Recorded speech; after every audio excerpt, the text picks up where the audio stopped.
सुखरामगे महाराज ने धन्य हो।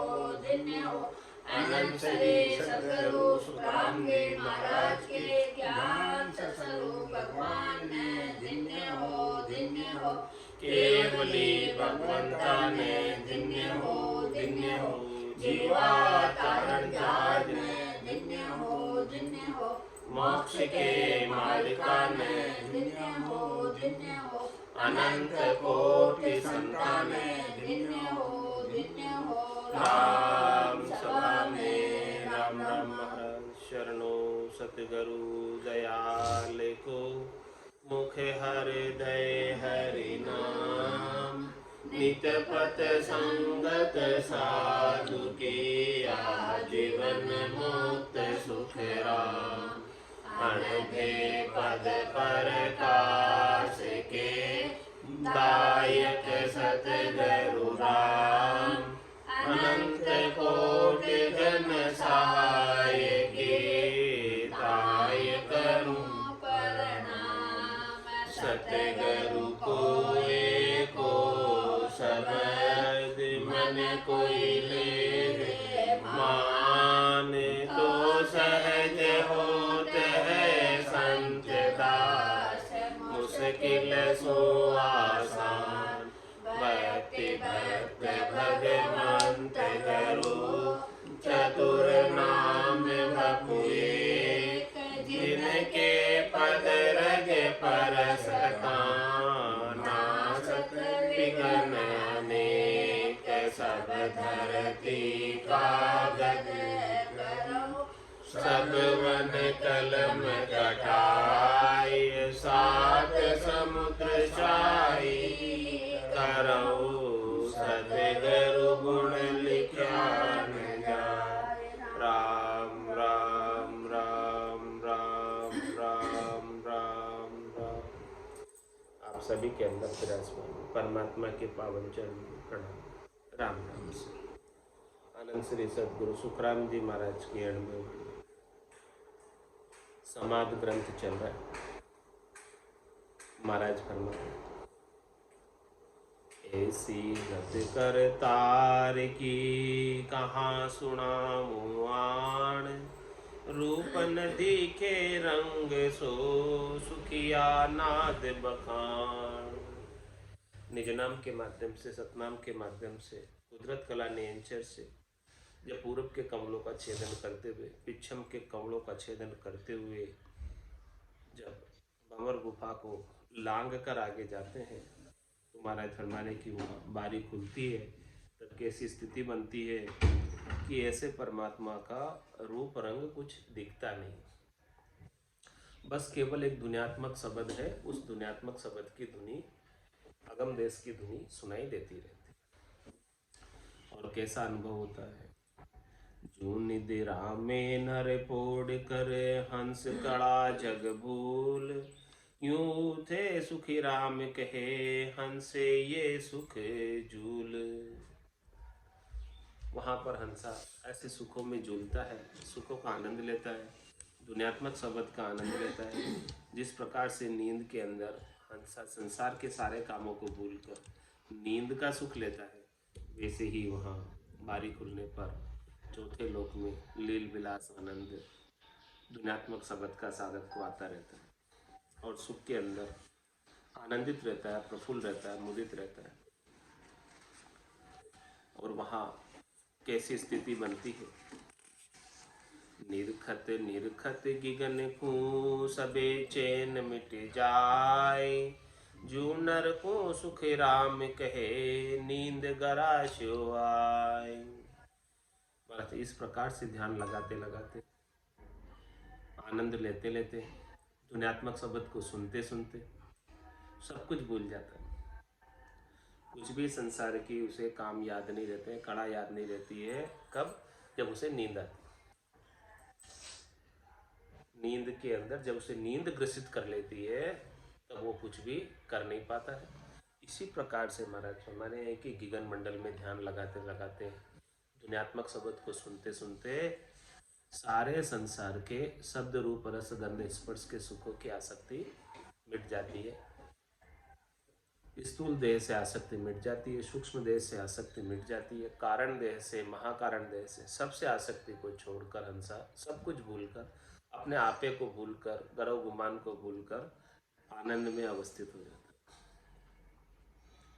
है। ऐसी स्थिति का वर्णन महाराज कर रहे हैं।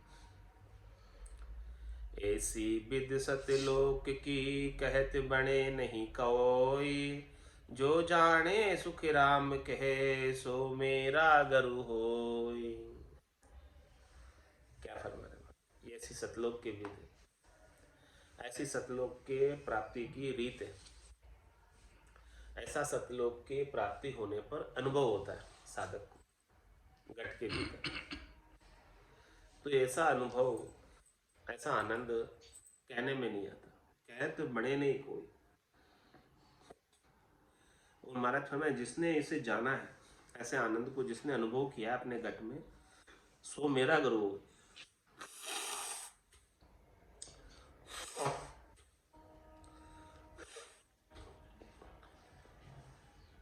यहाँ मेरा गुरु होने से क्या तात्पर्य? महाराज फरमाए कि वो मेरे ही गुरुपद देश का वासी हो जाए। ये जो सुख है, लील विलास है, वो मेरे गुरुपद देश का सुख है, लील विलास आनंद।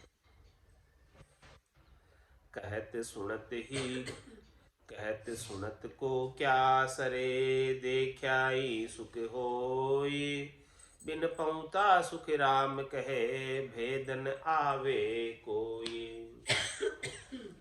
जो मैं बात बता रहा हूँ महाराज हमारे हैं कि केवल कहने मात्र से और सुन लेने मात्र से आपकी गरज सरने वाली नहीं। गरज तो तब सरेगी जब ऐसा आनंद आप स्वयं देख लो, दिव्य नैनों के द्वारा, ब्रह्म चक्षु के द्वारा, भीतर के नैनों के द्वारा जब ऐसे आनंद को स्वयं अनुभव करोगे, तब आपकी गरज सरेगी। दिव्य नयन माया का खुलिया, ब्रह्म अखंडित सूझे, कह सुखराम ब्रह्म का खुलिया, परम धाम जब सूझे। तो बिन पहुँता सुखी राम कहे, भेदन आवे कोई।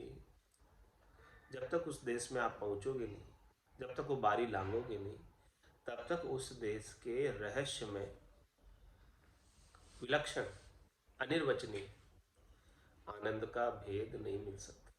क्योंकि कहने सुनने में है नहीं, देखने में है नहीं, वो तो जो पहुंचा है वो ही जान सकता। आसन हमारा गिगन मंडल में, रहूं जगत के माही, मेरे को मेरा जन जाने, और राखू गम नाही। महाराज हमारे की आसन हमारा जहाँ लगा हुआ है गिगन मंडल के अंदर, ध्यान हमारा जहाँ लगा हुआ है, आनंद जो हम प्राप्त कर रहे हैं उसको वही जान सकता है जो वहां पहुंचे। जो नहीं पहुंचा है वो नहीं जान सकता। तो के बाकी कछु नाई है, न सुनने की होई, परस्यासु सुख राम कहे, सब जुग दर से जोई। महाराज मैं जो मैं बात बता रहा हूँ वो कहने सुनने की बात नहीं, कहानी किस्से नहीं है कि कहानी सुना दी, किस्सा सुना दिया और काम हो गया। ये तो अनुभव करने की बात है। परस्यासु सुखराम के सब जुग दर से जोड़ी। जब आप परस लोगे, अनुभव कर लोगे, आनंद प्राप्त कर लोगे, तब सब कुछ सूझने लग जाएगा, उसके बिना नहीं सूझेगा। अद्भुत बात अनूप है, ऐसी और न कोई, देखा ही सुख राम कहे, कहत न आवे मोई। और क्या फरमा रहे हैं? ये बात जो मैं आपको कह रहा हूँ वो इतनी अद्भुत है, इतनी विलक्षण है, कि इतनी अनुपम है कि इसके को बताने के लिए संसार में और कोई दूसरी उदाहरण नहीं है मेरे पास, दूसरा कोई दृष्टांत नहीं है, दूसरी कोई चीज नहीं है कि मैं कहकर समझा सकूं, कहकर बता सकूं कि इसके जैसी कोई हो तो मैं उसकी जैसी कह के बता दूं। लेकिन इसके जैसी तो कोई है ही नहीं। तुम्हारा से मैंने स्वयं ने देखा है, मैंने स्वयं ने अनुभव किया है, लेकिन मैं भी कह के नहीं बता पा रहा हूँ। पूर्णतया जैसी वो चीज है वैसी मैं नहीं बता पा रहा हूँ, क्योंकि कैसे बताऊं मैं, क्योंकि कहने में आती नहीं, उसकी जैसी कोई चीज है नहीं, तो मैं इसके जैसी हो तो कह के बता दूं। त्रिलोकी में कोई चीज है ही नहीं, तो हम देश चाहिए ना। अगम देश की चीज है, त्रिलोकी में ऐसी कोई चीज है नहीं, तो कैसे बता दूं। बताए कैसे? ऐसा अद्भुत अनुपम बात है कि देखे ही सुखराम के कहते ना बे मुँह, मैंने स्वयं ने देखा है उस आनंद को, लेकिन मैं कह नहीं पा रहा हूँ कि वो आनंद कैसा है। कहने में आता नहीं, वचनों में कहकर सुना नहीं सकते इसको, उस आनंद को। बस जिसने प्राप्त किया है वही जानता है, दूसरा नहीं जानता। ना सत्य कहूँ तो सत्य है सब वाकी पेदास, चार जुग सुखी राम कहे बंधे तीनों बास।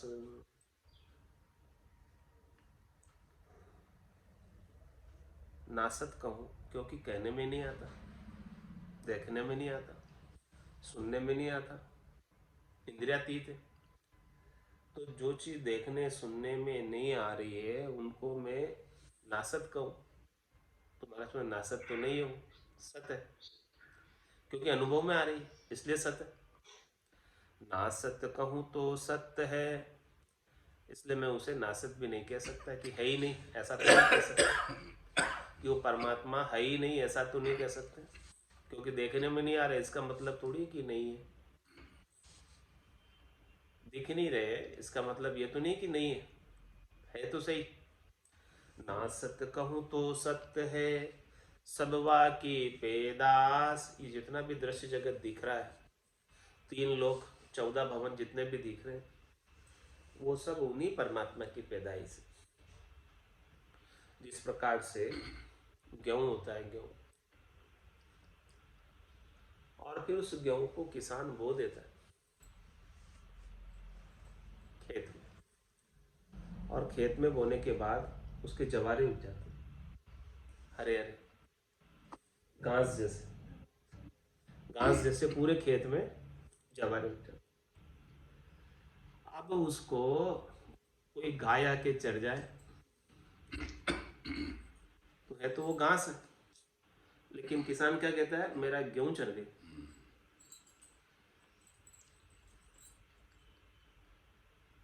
तो जो जिसकी गाय आके चरी थी, वो किसान के इसमें से एक भी गेहूं दिख रहा हो तो बता दे मेरे को, तो मैं कैसे कर लूं।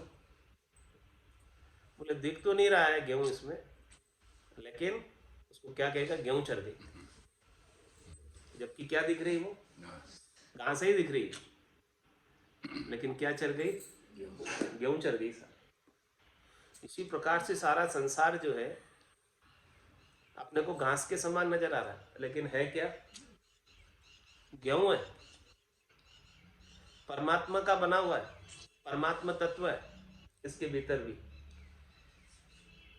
तो नासत कहूं तो सत है, तो ये सब चीजों को मैं नाशवान कहूं तो भी महाराज कह रहे हैं कि ये भी सत है, क्योंकि सब उसकी पैदाश, गेहूं की पैदाश, परमात्मा तत्व की ही पैदाश।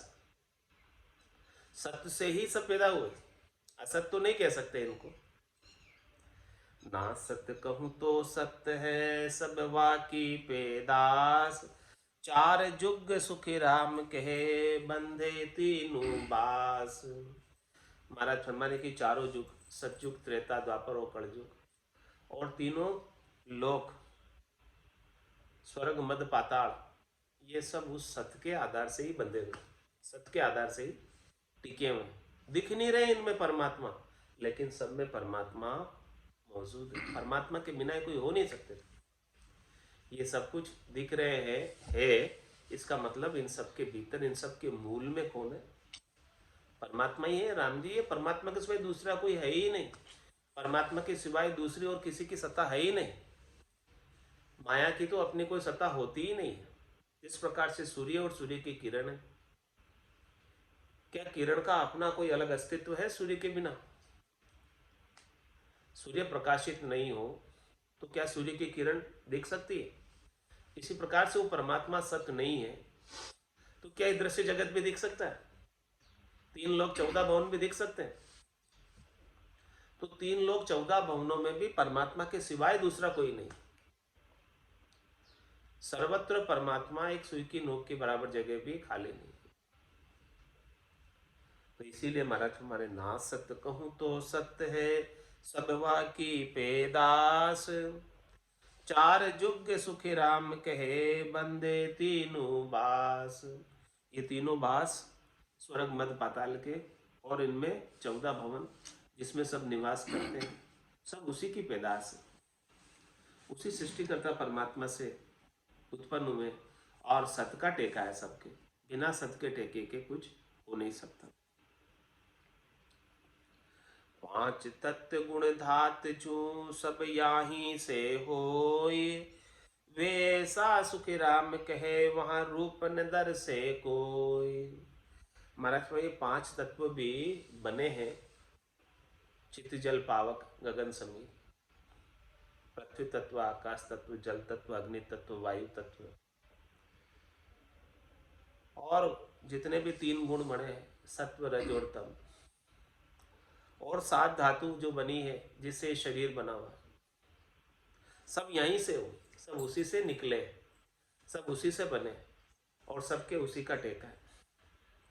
लेकिन महाराज हमारे वो कैसे हैं जिनसे सब निकले, उनका रूप रंग कैसा है? वे ऐसा सुख राम कहे वहां रूप न दर से कोई। वहां उनका अपना कोई एक विशिष्ट रूप दिखता ही नहीं है, दर्शन में आता ही नहीं है उनका रूप। वो अरूपी परमात्मा है, निरंजन परमात्मा, निराकार परमात्मा है। लेकिन ये जो सब पैदाश है, जो सब उन्हीं की, उनसे ही सब कुछ निकसे हुए।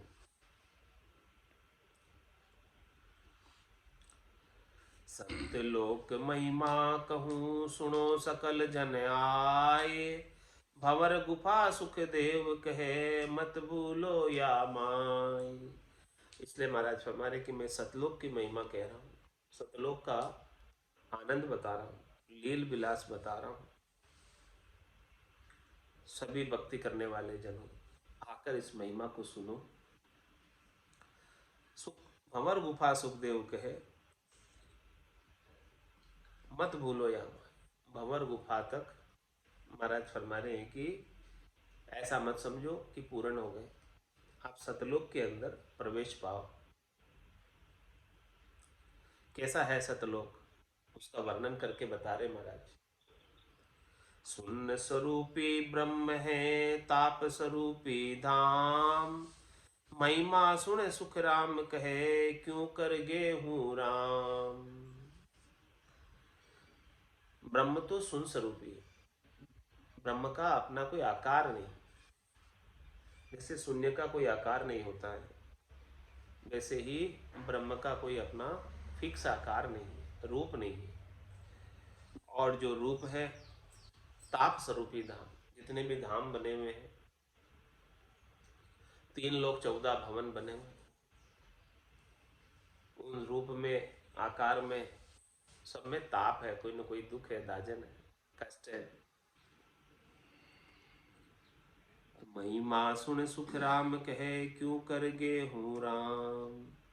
तो महाराज हमारे हैं कि महिमा तो सुनी है ऐसे राम जी की, जिनका अपना कोई रूप नहीं है, रंग नहीं है, वर्ण नहीं है, आकार नहीं है, शरीर नहीं है। तुम्हें केवल उनकी महिमा सुनकर किस प्रकार से राम जी को प्राप्त करो, क्यों कर गेहूं राम, किस प्रकार से प्राप्त करो। महिमा तो आप बता रहे हो, लेकिन रूप रंग वर्ण आकार भी तो बताओ उनका कि कैसा है वो। रूप रंग वर्ण आकार के बिना मैं कैसे पहचानूं उन्हें, कैसे पहचानूं और कैसे उन्हें प्राप्त करूं।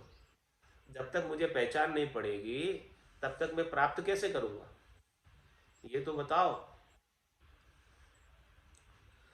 तो रूप कहूँ दी से नहीं रंग नदी से मोय, महिमा सुन सुख राम कहे क्यों कर गे हूँ तोय। उनका कोई रूप नहीं दिख रहा है मुझे, उनका कोई रंग नहीं दिख रहा है, तो केवल महिमा सुन लेने से किस प्रकार से मैं उन्हें प्राप्त कर लूं। छोटा कहूँ तो छे नहीं, वार नदी से पार। ऐसा सुन सुखी राम कहे, साईं सिरजनहार। वो सृजनहार परमात्मा को यदि मैं सूक्ष्म कहूँ, छोटा कहूँ, तो महाराज फरमा रहे उनका तो छे ही नहीं, कोई उनका वार पार ही नहीं, उनका कोई अंतिम छड़ा पा ही नहीं सका। शिव शनकादिक शेषलु रटत न पावे अंत, उनका कोई अंत नहीं पा सके कि उनकी सत्ता कहाँ तक है। अनंत है वो परमात्मा, तो उनका अंत कैसे पाएंगे, उनका छे कैसे पाएंगे। कोई छे लेना चाहे ऐसे परमात्मा का तो नहीं ले सकते। तो छोटा कहूँ तो छे नहीं, वो तो अपार है, अनंत है, इसीलिए छोटे तो नहीं है, वो तो बहुत विशाल है। उनके बिना तो एक सुई की नोक के बराबर जगह भी खाली नहीं। वार नदी से पार, ऐसा सुन सुखी राम कहे, साईं सिरजनहार। ऐसे राम जी है, ऐसे साईं सिरजनहार है। सुख दुख एक न साचरे, जे तीन लोक में होए। वाके विद सुख राम कहे, न्यारी दर से मोई। त्रिलोकी के अंदर जितने सुख है और त्रिलोकी के अंदर जितने दुख है, वो सारे सुख और दुख वो सतलोक में नहीं है, चौथे लोक में नहीं है, संतों के देश में नहीं है, रामजनों के देश में नहीं है। वहां तो केवल आनंद ही आनंद है और आनंद के सिवाय कुछ नहीं। वहां की विध, वहां की रीत, वहां का आनंद बिल्कुल अलग ही दरसता है त्रिलोकी से। क्योंकि त्रिलोकी के सारे सुख मैंने देखे हैं, लेकिन ऐसा लील विलास आनंद तो कहीं देखा ही नहीं। अब उस सतलोक के आनंद के सामने बैकुंठ का सुख भी फीका लगने लगता है, स्वर्ग के सुख भी फीके लगने लगते हैं। पूछते हैं भाई वहां आपको ऐसा कैसा सुख आ गया कि आपको सब फीके लगने लगे। तो बताते हैं महाराज, सुख तो कछु मालूम नहीं, न जाने कैसा होए। पण बैकुंठ सुख सुखी राम कहे, दिल नहीं माने जोई।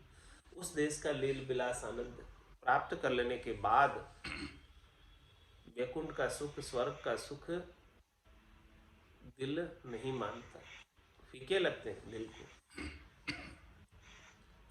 कहने में आवे नहीं, मुष्ट न पकड़िया जाए। क्या कहे वर्णु ब्रह्म को, वहां का सुख यहाँ आए। वहां का जो सतलोक का सुख है, लील विलास आनंद है, वो कहने में तो नहीं आता, और उसको मैं मुट्ठी में पकड़ भी नहीं सकता, क्योंकि उसका वार पार नहीं, छे नहीं है, उसका कोई आकार नहीं है, उसका कोई रूप नहीं है, रंग नहीं है, वर्ण नहीं है। तो क्या कहे वर्णु ब्रह्म को, तो किस प्रकार से मैं कुछ कहकर बताऊं, वर्णन करूं ऐसे ब्रह्म का। वहां सतलोक के, चौथे लोक के लील विलास सुख को यहाँ आकर कैसे बताऊं। मीठा कहूँ तो झूठ है, कड़वा रति न होय। सेज सुख सुख राम कहे, क्यों कर बरने लोय। महाराज में वहाँ के सुखों को मैं क्योंकि भाई बहुत मीठे हैं, तो भी वो मीठे से भी कई अधिक विलक्षण है। वो यहाँ की जो मिठास है उससे कई अधिक विलक्षण मिठास है वहाँ की। इसीलिए यहाँ की मिठास का, त्रिलोकी की मिठास का वहाँ के आनंद के सामने कोई कंपैरिजन नहीं, कोई तुलना नहीं। तो मीठा कहूँ तो झूठ है, मैं क्यों भी वहाँ के सुख मीठे हैं, तो मीठा तो यहाँ भी है, यही मीठा खा लो। इसीलिए कहते मीठा कहूँ तो झूठ है, कड़वा रति न होय। और रत्ती भर भी कड़वा नहीं, मीठा है, लेकिन मीठे के अंदर भी बड़ा विलक्षण मीठा है। जो ऐसा मिठास हमने कभी त्रिलोकी में चखी नहीं, ऐसी मिठास वहाँ चौथे लोक की है। तो यहाँ की मिठास से तुलना करके बताऊं तो वो झूठी हो जाएगी। वहाँ की मिठास का यहाँ की मिठास से कोई तुलना नहीं। मीठा कहूँ तो झूठ है, कड़वा रति न होय। कड़वा तो रत्ती भर भी नहीं है मीठा, लेकिन मीठे में भी विशिष्ट मीठा है, विलक्षण मीठा है, अद्भुत मीठा, अनुपम मीठा है। सेज सुख सुखी राम कहे, क्यों कन बरने लोई। महाराज हमारे की सेज के सुख का जिस प्रकार से कोई वर्णन नहीं कर सकता है, बस केवल एक सुखानुभूति होती है, वैसे ही वहाँ का चौथे लोक का सुख का भी कोई वर्णन, लील विलास आनंद का भी कोई वर्णन अपने वचनों के द्वारा वाणी की हाजत नहीं है कि कर सके वर्णन। धृत साव सुख सेज का, ए तो दिष्टंग होय। वहाँ का सुख सुखी राम कहे, अद्भुत दर से मोय। महाराज फरमाने की घी का स्वाद और सेज का सुख, ये तो मैंने केवल संसार के दृष्टांत दिए कि भाई यहाँ इनका भी कोई वर्णन करके नहीं बता सकता कि सेज का सुख कैसा मिला था और घी का स्वाद कैसा लगा था। इनका भी कोई स्वाद वर्णन नहीं कर सकता। तो महाराज हमारे ये तो केवल दृष्टांत था संसार का, आपको समझाने के लिए वहाँ के सुख का, लील विलास का। लेकिन वहाँ के जो सुख लील विलास आनंद है वो तो इन घी के स्वाद से भी और सेज के सुख से भी कितने अधिक विलक्षण, अद्भुत, अनुपम है, जो यहाँ बता नहीं सकते हैं, ऐसे हैं, बताने में नहीं आते। तो बताने में नहीं आते तो फिर कैसे मिलेंगे। लेवे सुख सो जान सी, दूजा पारक नाय। सुन जो सब सुख राम कहे, ए सुख काया माय। जो इस अपनी इस घट के भीतर, काया के भीतर ऐसे वहाँ के सुख लील विलास का आनंद लेगा, उन्हें ही पता चलेगा, बाकी दूसरों को नहीं पता चलेगा। तो जिन पाया जिन घट ही पाया, और बायर फिर जन्म गमाया। तो लेवे सुख सो जान सी, दूजा पारख नाय। दूसरों को बिल्कुल भी इसकी परख नहीं है, भेद नहीं है, समझ नहीं है, क्योंकि जिसे मिला है वही जान सकता। सुन जो सब सुख राम कहे, ए सुख काया माय। ऐसे सुख काया के अंदर, अनंत सुख लील विलास काया के अंदर प्रकट होते हैं, स्वतः ही गेबव अनुभव में आते हैं। बिड़द भरोसो थारो ओ राम राय। बिड़द भरोसो थारो, ऊंडा ऊंडा नीर अथंग जल भरिया। पकड़ो निहाथ हमारो, ऊंडा ऊंडा नीर अथंग जल भरिया। पकड़ो निहाथ हमारो, बिड़द भरोसो थारो राम राय। बिड़द भरोसो थारो, सिमरण ध्यान बड़े नहीं मोसो। मैं पापारो बारो, सिमरण ध्यान बड़े नहीं मोसो। मैं पापारो बारो, बड़ा बड़ा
समझू बिन करणी मोय तारो मैं मतिहीन कछु नहीं समझू बिन करणी मोय तारो बिड़द भरोसो थारो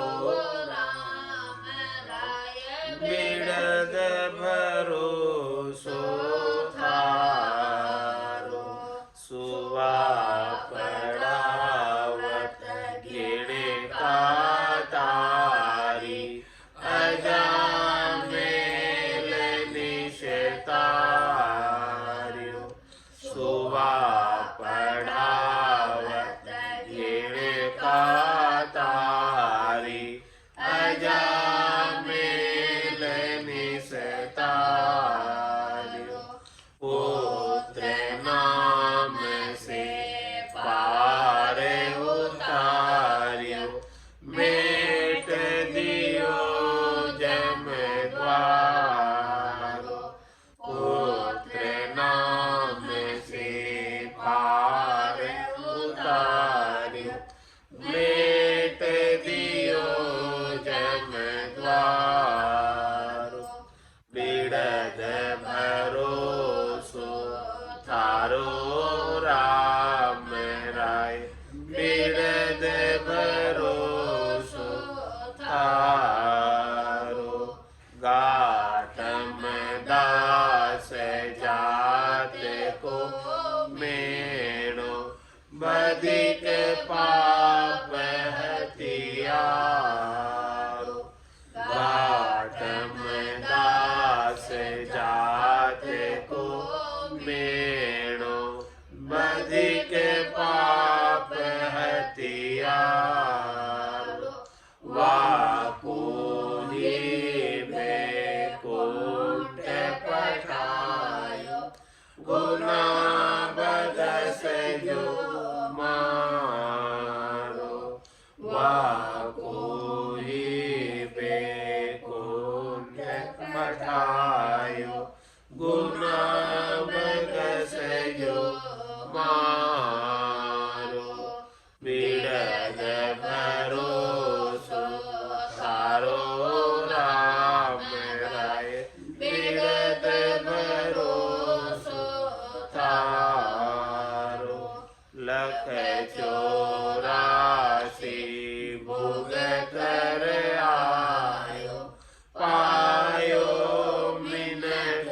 जमारो लख 84 भोग कर आयो पायो मिनट जमारो करुणा सुन कर कारज कीजो मैं प्रभु दास तुम्हारो करुणा सुन कर कारज कीजो मैं प्रभु दास तुम्हारो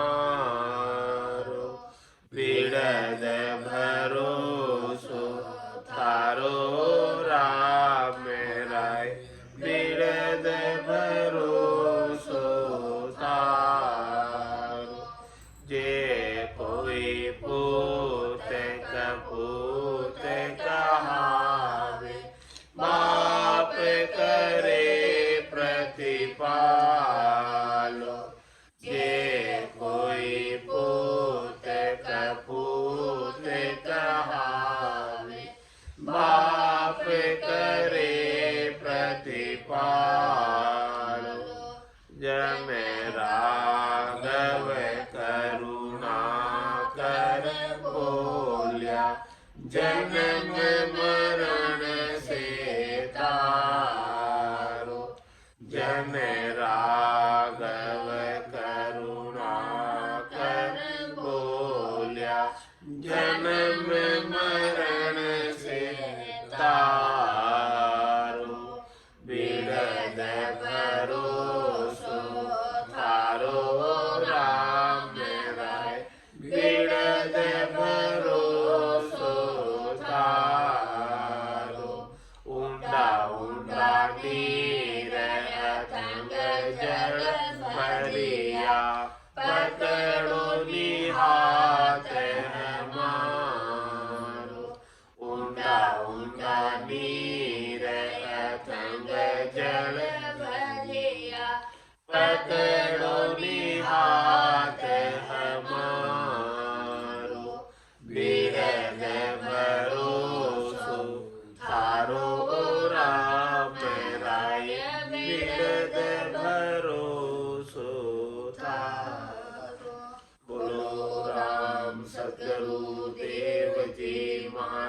महाराज ने धन्य हो परम दयाल सदगुरु सुखराम देव महाराज ने धन्य हो अनंत श्री सदगुरु सुखराम देव महाराज के ज्ञान सत्स्वरूप भगवान ने धन्य हो केवली भगवंता में धन्य हो जीवा तारण जहाज में धन्य हो मोक्ष के मालिका में धन्य हो अनंत कोटि संता में धन्य हो